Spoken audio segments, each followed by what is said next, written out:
রাসূলুল্লাহর ইশকার মোহব্বত করে কইরে মুসলমান শোনো, আজকে যারা হাজী বাড়ি যুব সংঘের মাহফিলে বসে গেলেন, শোনেন ইশকে রাসূল কারে কয়, আশিক কারে কয়। একজন আশিকের অন্তরে রাসূলুল্লাহর মুহাব্বত কতটুক থাকতে পারে।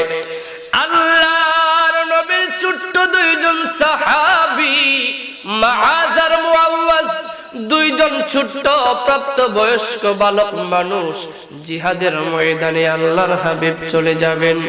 ডাক্তার বললেন, ইয়া রাসূলুল্লাহ, ইয়া হাবিবাল্লাহ, আমাদের মনে চায় আপনার সাথে যুদ্ধের ময়দানে জিহাদে যাব। আল্লাহর নবী ডাক্তার বললেন, না রে না, ছোট্ট মানুষ যুদ্ধের ময়দানে তলোয়ার ধরতে পারবা না, ডাল ধরতে পারবা না, যুদ্ধের ময়দানে গিয়ে ফায়দা নাই। ছোট্ট দুই বালক বুঝে না, বলে রাসূল গো, আমরা আপনার সাথে যুদ্ধের ময়দানে যাব, কোন বারণ দিয়ে আমাদেরকে আটক করবেন না, দয়া করে আপনি মহব্বত করে একটু অনুমতি দেন। আল্লাহর নবী বললেন, ঠিক আছে, যুদ্ধের ময়দানে জিহাদে যদি আল্লাহর দ্বীনের জন্য যেতে চাও, আমি রাসূলুল্লাহর সঙ্গ যদি যুদ্ধের ময়দানে লাভ করতে চাও, দুই ভাইয়ের মধ্যে, দুইজনের মধ্যে কুস্তাকুস্তি শুরু হয়ে যাবে। দুইজনের মধ্য থেকে যে জয়লাভ করবে সে যেতে পারবে, যে হেরে যাবে সে যেতে পারবে না। দুইজনের মধ্যে যুদ্ধের ঘোষণা। রাসূলুল্লাহ বললেন, দুইজন কুস্তাকুস্তি লেগে যাও। দুইজন, দুই ভাই, ছোট ভাই বড় ভাই ডাকদা বলে, বড় ভাই বয়সে বড় থাকার কারণে আল্লাহর রাসূলকে অনুরোধ করে বললে, হয়তো রাসূল তোমাকে নিয়ে যাবে, কিন্তু আমি জানি রে ভাই, তোমার সাথে আমি কুস্তাকুস্তি করে জয়লাভ করতে পারবো না।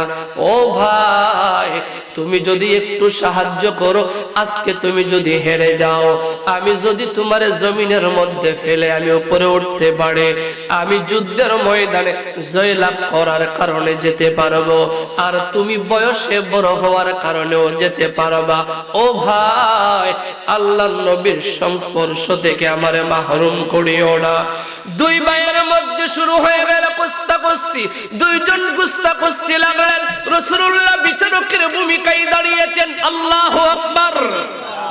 দুই ভাই কুস্তাকুস্তি করতে গিয়ে ছোট ভাই বড় ভাইয়ের জমিনের মধ্যে ফেলে দিলেন। এবার দাঁড়ায় বলে, রাসূল গো, আপনি বলেছেন যে জয়লাভ করতে পারবে তারে আপনি যুদ্ধের ময়দানে নেবেন। আমি তো জয়লাভ করেছি, বয়সে ছোট হইলেও আমি তো যুদ্ধের ময়দানে যাওয়ার ক্ষমতা রাখি। আল্লাহর নবীর সাহাবী বড় ভাই ডাকতে বললেন, ইয়া রাসূলুল্লাহ, ইয়া হাবিবাল্লাহ, নবীজি, আমার ছোট ভাই শর্ত মোতাবেক জয়লাভ করার কারণে যুদ্ধে যেতে পারবে, কিন্তু বয়সে বড় হওয়ার কারণে আমিও যাওয়ার অধিকার রাখি। আল্লাহর নবী দুইজনকে অনুমতি দিলেন। এই দুইজন বাজ পাখির মতো যুদ্ধের ময়দানে আল্লাহর নবীর সবচেয়ে বড় শত্রু আবু জেহেলকে জাহান্নামের লাকড়ি বানায়া দিলেন। সেজন্য বললাম রে, মনে রাখবেন, মনে রাখবেন, ইশক কেমন জিনিস, রাসূলুল্লাহর মুহাব্বত কেমন জিনিস। আমার আল্লাহ রাব্বুল আলামিন কুরআনুল কারীমের মধ্যে ডাকদা বলেছেন, ওয়া রাফা'না লাকা যিকরাক। হাবিব আমার বন্ধু, আমার দোস্ত, আমার মুহাম্মদ সাল্লাল্লাহু আলাইহি ওয়াসাল্লাম, আমি আপনার সম্মান, আমি আপনার মর্যাদা, আমি আপনার ইজ্জত, আমি আপনার আজমত বাড়াইয়া দিলাম। কতটুক বাড়াইলাম? হযরত জিবরীল আল্লাহর নবীর কাছে এসে বললেন, ইয়া রাসূলুল্লাহ, ইয়া হাবিবাল্লাহ, কাইফা রাফা'আল্লাহু যিকরাক, আল্লাহ আপনার মর্যাদা কতটুক বাড়াইলেন জানতে চাই। রাসূলুল্লাহ নিজের নূরময় জবানে জবাব দিলেন না, রাসূল চাইলেন যেন আল্লাহ জবাব দেন। আল্লাহর হাবিব বললেন, আল্লাহু আ'লাম, আল্লাহ ভালো জানেন। জিবরিল চলে গেল আল্লাহর কাছে, গিয়ে বললেন, আল্লাহ,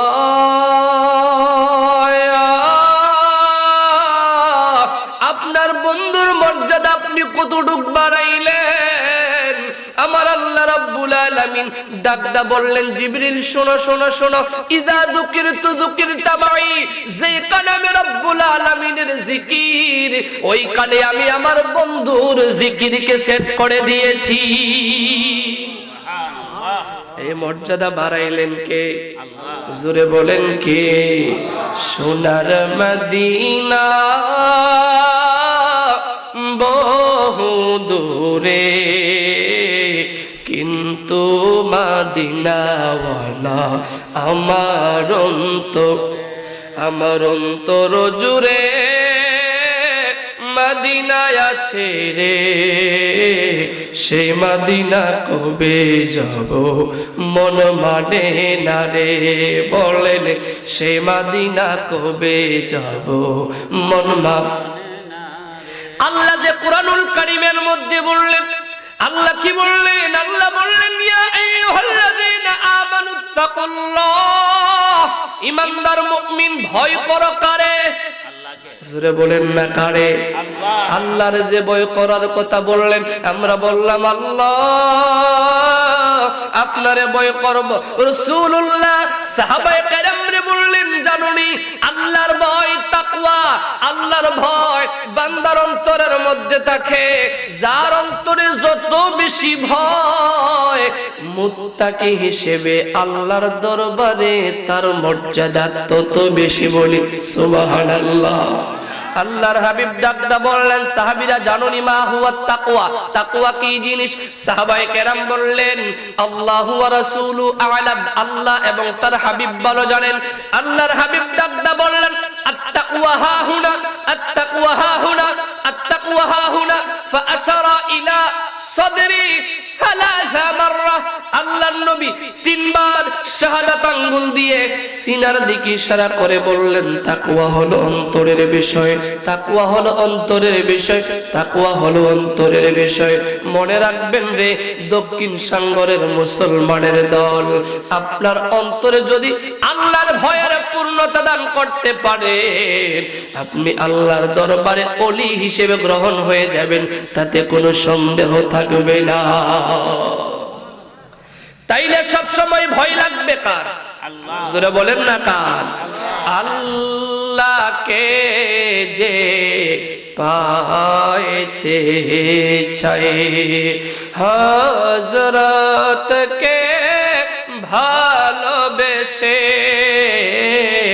আরশ কুরসি লৌহ কলম না চাহিতে পেয়েছে সে, ঠিক কিনা বলেন? আল্লাহর যদি পাইতে চান, ডাইরেক্ট আল্লাহরে পাওয়ার কোনো সুযোগ নাই। আল্লাহরে সবাই মানে, মুসলমান মানে, হিন্দু মানে, বৌদ্ধ মানে, খ্রিস্টান মানে, ইহুদি মানে, কেউ এক, কেউ দুই, কেউ তৃতীয়বাদ, কেউ বহুত্ববাদ, বিভিন্ন শব্দ দ্বারা, কেউ রব, কেউ গড, কেউ স্রষ্টা, কেউ ভগবান, কেউ ঈশ্বর, বিভিন্ন শব্দ দ্বারা সবাই স্রষ্টারে বুঝাইতে চায়। তবে আমরা মুসলমান বলি এত কিছু নয়, সারা দুনিয়া যিনি সাজাইলেন তিনি হলেন আমার আল্লাহ, ঠিক কিনা বলেন? আমার আল্লাহ কুরআনুল কারীমের মধ্যে বলেছেন ও মুসলমান, মুসলমান শোনেন, কতটুকু অন্যায় আর করলেন, কতটুকু গুনার কাজে বা করলেন শুনেন। আল্লাহর নবী বলেছেন হাদিসে কুদসির মধ্যে, আল্লাহ ডাকদা বলেন ইয়া ইবনা আদম লাউ আতাইতানি বিকরাবিল আরদি খাতায়া সুম্মা লাকিতানি লা তুশরিক বিল্লাহি শাইআ। বান্দারে তোর আমল যদি সারা দুনিয়ার সমান হয়ে যায়, সারা দুনিয়া যত বড়, তোর আমলের মধ্যে গুনাহ যদি তত হয়ে যায়, ও বান্দা তোর আমলে যদি কুফরের গুনাহ না থাকে, শিরকের গুনাহ না থাকে, আমি আল্লাহ ঘোষণা করে দিলাম সমপরিমাণ ক্ষমা নিয়ে তোর সামনে দাঁড়ায়া যাব। সুবহানাল্লাহ বলবেন না? সেজন্যই আল্লাহ বান্দাদের আশ্বস্ত করে বললেন লা তাহজান ইন্নাল্লাহা মা'ানা। টেনশনের দরকার নাই, বিষণ্ণ হওয়ার দরকার নাই। ঈমানদার মুমিনের সাথে সব সময় থাকেন কে? আল্লাহ। জোরে বলেন কে? সেই আল্লাহ রাব্বুল আলামিন কুরআনুল কারীমের মধ্যে বলেছেন ওয়া কুনু মা'আস সাদিকিন, তোমরা সত্যবাদীদের সঙ্গী হয়ে যাও। সত্যবাদীদের সঙ্গী হবেন, সত্যবাদীদের সঙ্গ লাভ করলে হবে কি? আমার আল্লাহ রাব্বুল আলামিন কুরআনুল কারীমের মধ্যে বলেছেন ফাউলাইকা মাআল্লাযীনা আন'আমাল্লাহু আলাইহিম মিনান নাবিয়্যিনা ওয়াস-সিদ্দীকিনা ওয়াশ-শুহাদা'i ওয়াস-সালিহিন। আল্লাহ চার শ্রেণীর কথা বললেন, জোরে বলেন কয় শ্রেণীর কথা বলেন, কয় শ্রেণীর? চার শ্রেণীর কথা আমার আল্লাহ বললেন। নবীগণ, সিদ্দিকগণ, শহীদগণ, সালেহগণ, এই চার শ্রেণীর কথা বললেন, যাদেরকে আমার আল্লাহ মনোনীত করেছেন, যাদেরকে আল্লাহ নিয়ামত দিয়েছেন, যাদেরকে আল্লাহ রহমত দান করেছেন। আমরা সাদিকিন কারা, যারা আল্লাহওয়ালা, আবিদিন, যাকিরিন, শাকিরিন, সাদিকিন, ওই সকল আনুগত্যশীল, পরহেজগার, আল্লাহওয়ালা, আল্লাহর ওলিরা সাদিকিনের অন্তর্ভুক্ত। ঠিক কিনা বলেন? তাইলে আমাদের জীবনের এই অংশে অনুসরণ অনুকরণ করার জন্য আল্লাহর ওলিদের লাগবে। ঠিক কিনা বলেন? আল্লাহর ওলিদের অনুসরণ অনুকরণ ছাড়া সফলতা পাওয়ার সুযোগ। খুলেন কুরআনুল কারীম। আজকে আমার দেশের এক তরুণের ভাইরা আল্লাহর ওলিদের মানতে চাই না, কথা বলে না। দাড়ি টুপি পাগড়ি আমার মতো আছে, লেবাস আমার চেয়ে ভালো, কিন্তু আল্লাহর ওলিদের দিকে যারা বাঁকা নজরে তাকায়, যারা বাম হাতের আঙ্গুল আল্লাহর ওলিদের দিকে ওঠায়, ওরা মানতে চায় না। আমরা বলি যার উসিলায় সিন্নি খাইলা মোল্লা বুঝে চিনলা না। যারা তোমাদের বাপ দাদা পূর্বপুরুষের লেংটি দুটি টিকলি কুলে মুসলমান বানায়া হাতে জায়নামাজ তাসবিহ ধরায় দিলেন, মাথায় টুপি পরাইয়া দিলেন, মুখে দাড়ি রাখায় দিলেন, সে আল্লাহর ওলিদের অস্বীকার যারা করে তাদের পৈতৃক সঠিক পরিচয় থাকতে পারে না। ঠিক কিনা বলেন? সেই আল্লাহ বললেন, খুলেন কুরআনুল কারীম। বলবেন হুজুর আপনারা কি চাপার জোরে কথা বলেন? না না না, কুরআনুল কারীম খুলেন। আমার আল্লাহ বলেছেন মাইয়াহদিল্লাহু ফাহুয়াল মুহতাদ, যে ব্যক্তি হেদায়েত চায় আমার আল্লাহ তারে হেদায়েত দান করেন। ওয়া মাইয়ুদলিল ফালান তাজিদা লাহু ওয়ালিয়্যাম মুরশিদা, যে ব্যক্তি গোমরাহির মধ্যে থাকে, যে ব্যক্তি ভুলের মধ্যে থাকে, যে ব্যক্তি পাপের মধ্যে থাকে, ওয়া মাইয়ুদলিল ফালান তাজিদা লাহু ওয়ালিয়্যাম মুরশিদা, আমার আল্লাহ রাব্বুল আলামিন ওই ব্যক্তিদেরকে কামেল মুর্শিদের সংস্পর্শে যাওয়ার সুযোগ দেয় না। বলবেন হুজুর এইখানে পীর কই আইলো, ওলি কই আইলো? মুর্শিদ আরবি শব্দ, ফার্সিতে পীর, পীর ফার্সি শব্দ, কোরআনের ভাষা আরবি, কোরআনের মধ্যে ফার্সি ভাষা তো থাকতে পারে? কথা বলেন পারে? কোরআনের মধ্যে নামাজ নাই, সালাত আছে। যেই রকম ভাবে নামাজ সালাত শব্দে আছে, যেই রকম ভাবে রোজা সাওম শব্দে আছে, ওই রকম ভাবে হক্কানি আল্লাহর ওলি পীর মুর্শিদ শব্দে কোরআনে আছে। ঠিক কিনা বলেন? সেই ওলিদের অনুকরণ অনুসরণ লাগবে। তবে আমরা ভণ্ডদেরকে সমর্থন করি, কথা বলেন না করি? আজকে সোনার বাংলায়, স্বাধীন বাংলায় দুই ধরনের ভণ্ডামি হয়। একটা হয় নেক সুরতে, আর একটা হয় বদ সুরতে। ঠিক কিনা বলে?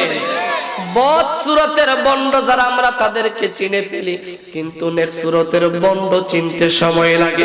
আজকে আমার দেশ আল্লাহর বিরুদ্ধে কথা হয়, রাসূলুল্লাহর ইজ্জত আজমতের বিরুদ্ধে কথা হয়, আল্লাহর ওলিদের মাজারের দিকে আঙ্গুল তুলে মাজার ধ্বংস করার কথা লেবাসদারি অনেকেই বলেন, কথা বলে না না বানায় বলছি। ওরা বর্তমানে অনেকেই চাই ও মুসলমান, না না না, আল্লাহর ওলিদেরকে ইজ্জত সম্মান দান করলেন কে? আল্লাহ। জোরে বলেন কে? ওয়ালিল্লাহিল ইজ্জাতু ওয়ালি রাসূলিহি ওয়ালিল মুমিনিন। আল্লাহ বলেছেন ইজ্জত সম্মান আল্লাহর, ইজ্জত সম্মান রাসূলের, ইজ্জত সম্মান মুমিন মুত্তাকির। মুমিন কারা? যারা আল্লাহ ওয়ালা, আল্লাহর ওলি। কথা বলেন ঠিক কিনা? সেই ওলিদেরকে সংস্পর্শে যাওয়ার কথা আল্লাহ কোরআনে বলেছেন। তাদের কাছে যাইলেই সঠিক দিন পাওয়া যাবে, তাদের কাছে যাইলেই সঠিক দিন বোঝা যাবে, তাদের কাছে যাইলে ধর্মের সঠিক দিকটা পাওয়ার সম্ভাবনা আছে। ঠিক কিনা বলেন?